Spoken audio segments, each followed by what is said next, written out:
Hello, good morning. എല്ലാവർക്കും എൻ്റെ YouTube ചാനലിലേക്ക് സ്വാഗതം. ഇന്നത്തെ വീഡിയോയുടെ ടൈറ്റിൽ കോഗ്നിറ്റീവ് റീഫ്രെയിമിങ്ങും ജീവിതം മാറ്റിമറിക്കുന്ന ബുദ്ധൻ്റെ ജ്ഞാനം. ഒരേ സംഭവം ഒരാൾക്ക് അത് ജീവിതത്തിലെ ഏറ്റവും വലിയ ദുരന്തമാകുന്നു. അതേ സംഭവം മറ്റൊരാൾക്ക് ജീവിതത്തിലെ ഏറ്റവും വലിയ അവസരമാകുന്നു. എന്തുകൊണ്ടാണ് ഈ വ്യത്യാസം? സംഭവം ഒന്ന് തന്നെയാണ്, പക്ഷേ അതിനെ കാണുന്ന മനസ്സ് വ്യത്യസ്തമാണ്. ജീവിതത്തെ മാറ്റുന്നത് സാഹചര്യങ്ങളല്ല, ആ സാഹചര്യങ്ങളെ നമ്മൾ എങ്ങനെ വ്യാഖ്യാനിക്കുന്നു എന്നതാണ്. ഇന്നത്തെ ആധുനിക മനഃശാസ്ത്രം ഇതിനെ കോഗ്നിറ്റീവ് റീഫ്രെയിമിങ് എന്ന് വിളിക്കുന്നു. എന്നാൽ 2500-ലധികം വർഷങ്ങൾക്ക് മുമ്പ് തന്നെ ഈ മഹത്തായ സത്യം ബുദ്ധൻ മനുഷ്യരോട് പഠിപ്പിച്ചിരുന്നു. ഇന്ന് നമുക്ക് മനസ്സിലാക്കാം എങ്ങനെ നമ്മുടെ ചിന്തകളെ മാറ്റിയാൽ നമ്മുടെ ജീവിതവും മാറുമെന്ന്. മനസ്സാണ് ലോകത്തെ സൃഷ്ടിക്കുന്നത്. ബുദ്ധൻ പറഞ്ഞു,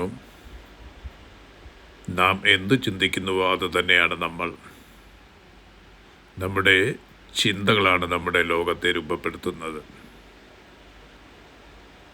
ഒരു കണ്ണട ധരിച്ചിരിക്കുന്നതായി ചിന്തിക്കൂ. ആ കണ്ണടയിൽ പൊടി പിടിച്ചാൽ ലോകം മുഴുവൻ മങ്ങിയതായി തോന്നും. കണ്ണട വൃത്തിയാക്കിയാൽ അതേ ലോകം മനോഹരമാകും. ജീവിതവും അങ്ങനെയാണ്. പ്രശ്നങ്ങൾ നമ്മെ തകർക്കുന്നില്ല, ആ പ്രശ്നങ്ങളെക്കുറിച്ച് നമ്മൾ ഉണ്ടാക്കുന്ന കഥകളാണ് നമ്മെ തകർക്കുന്നത്. മഴ പെയ്യുമ്പോൾ ഒരാൾ പറയും ഇന്നത്തെ ദിവസം പോയി. മറ്റൊരാൾ പറയും ഭൂമിക്ക് ജീവൻ ലഭിക്കുന്നു. മഴ ഒരുപോലെയാണ്, പക്ഷേ ചിന്ത വ്യത്യസ്തമാണ്. അതുകൊണ്ടാണ് സന്തോഷം സാഹചര്യങ്ങളിലല്ല, കാഴ്ചപ്പാടിലാണ്. 2 അമ്പുകളുടെ കഥ ബുദ്ധൻ്റെ ഏറ്റവും പ്രശസ്തമായ ഉപമകളിലൊന്നാണ് 2 അമ്പുകളുടെ കഥ.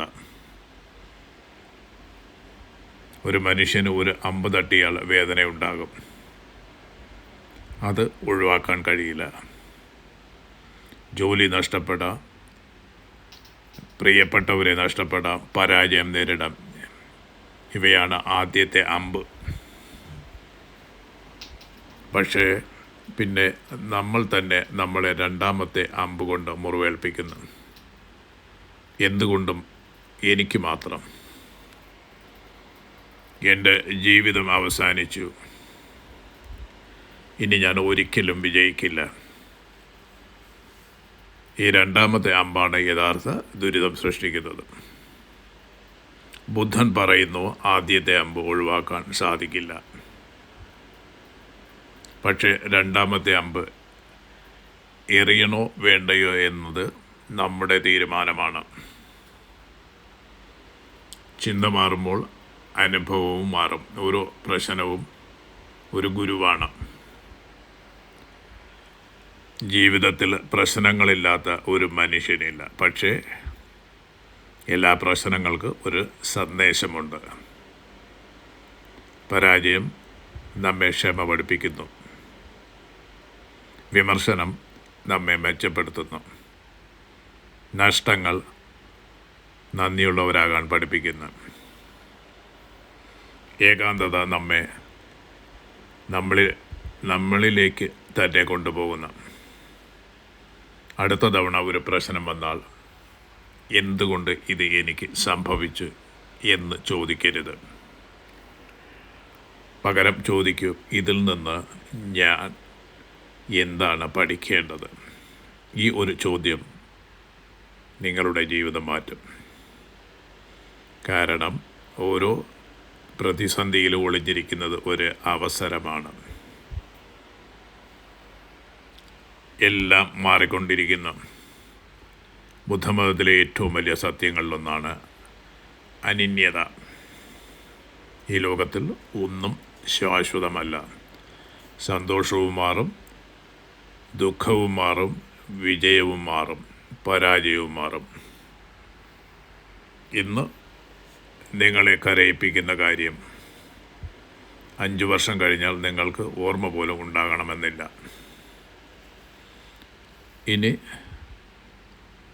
ഇന്ന് നിങ്ങൾ നേരിടുന്ന പരാജയം നാളെയുടെ ഏറ്റവും വലിയ വിജയത്തിൻ്റെ തുടക്കമായിരിക്കും. അതുകൊണ്ട് ഒരു മോശം ദിവസത്തെ മോശം ജീവിതമാക്കി മാറ്റരുത്. ഒരു തെറ്റിനെ നിങ്ങളുടെ വ്യക്തിത്വമാക്കരുത്. മേഘങ്ങൾ പോലെ വികാരങ്ങളും കടന്നു പോകും. ഇത് മനസ്സിലാക്കുന്ന നിമിഷം മനസ്സിന് വലിയ സ്വാതന്ത്ര്യം ലഭിക്കും. ദിവസവും പരിശീലിക്കാവുന്ന കോഗ്നിറ്റീവ് റീഫ്രെയിമിങ്. അടുത്ത തവണ നിങ്ങൾക്കൊരു വിഷമം വന്നാൽ ഈ 4 ചോദ്യങ്ങൾ സ്വയം ചോദിക്കും. ഈ സംഭവത്തെ മറ്റൊരു രീതിയിൽ കാണാൻ കഴിയുമോ? ഇതിൽ നിന്ന് ഞാൻ എന്താണ് പഠിക്കുന്നത്? 5 വർഷം കഴിഞ്ഞാലും ഇത് ഇത്ര പ്രധാനമായിരിക്കുമോ? ഞാൻ യാഥാർത്ഥ്യത്തോടാണോ പ്രതികരിക്കുന്നത്, അതോ എൻ്റെ ചിന്തകളോടാണോ? ഈ ചോദ്യങ്ങൾ നിങ്ങളുടെ മനസ്സിനെ ശാന്തമാക്കും. പ്രതികരിക്കുന്നതിന് മുമ്പ് ചിന്തിക്കാൻ പഠിപ്പിക്കും. അതാണ് യഥാർത്ഥ സ്വാതന്ത്ര്യം. ബുദ്ധൻ നമ്മെ പഠിപ്പിച്ചത് ജീവിതത്തിൽ നിന്ന് ഓടിപ്പോകാനല്ല, ജീവിതത്തെ പുതിയ കണ്ണുകളോടെ കാണാനാണ്. അതുകൊണ്ട് ഓർമ്മിക്കുക, നിങ്ങൾക്ക് എല്ലാ സാഹചര്യങ്ങളും മാറ്റാൻ കഴിയും. പക്ഷേ ഓരോ സാഹചര്യത്തിനും നിങ്ങൾ നൽകുന്ന അർത്ഥം മാറ്റാൻ കഴിയും. അർത്ഥം മാറുമ്പോൾ ചിന്ത മാറും, ചിന്ത മാറുമ്പോൾ പ്രവർത്തനം മാറും, പ്രവർത്തനം മാറുമ്പോൾ ജീവിതവും മാറും. അതിനാൽ ഇന്നു മുതൽ ഒരു തീരുമാനമെടുക്കൂ. പ്രശ്നങ്ങളെ ശാപമായി കാണരുത്, അവയെ ജീവിതത്തിൻ്റെ ഗുരുക്കന്മാരായി കാണൂ. അപ്പോൾ ഓരോ പ്രതിസന്ധിയും നിങ്ങളെ കൂടുതൽ ശക്തനാക്കും. അപ്പോൾ ഈ വീഡിയോ നിങ്ങളെ പ്രചോദിപ്പിച്ചെങ്കിൽ ലൈക്ക് ചെയ്യൂ, നിങ്ങളുടെ സുഹൃത്തുക്കളുമായി പങ്കുവയ്ക്കൂ. ഇത്തരത്തിലുള്ള പുരാതന ജ്ഞാനവും ജീവിത പാഠങ്ങളും അറിയാൻ ഞങ്ങളുടെ ചാനൽ സബ്സ്ക്രൈബ് ചെയ്യാൻ മറക്കരുത്. നന്ദി. വീണ്ടും ഒരു പ്രചോദനാത്മക വീഡിയോയിൽ കണ്ടുമുട്ടാം.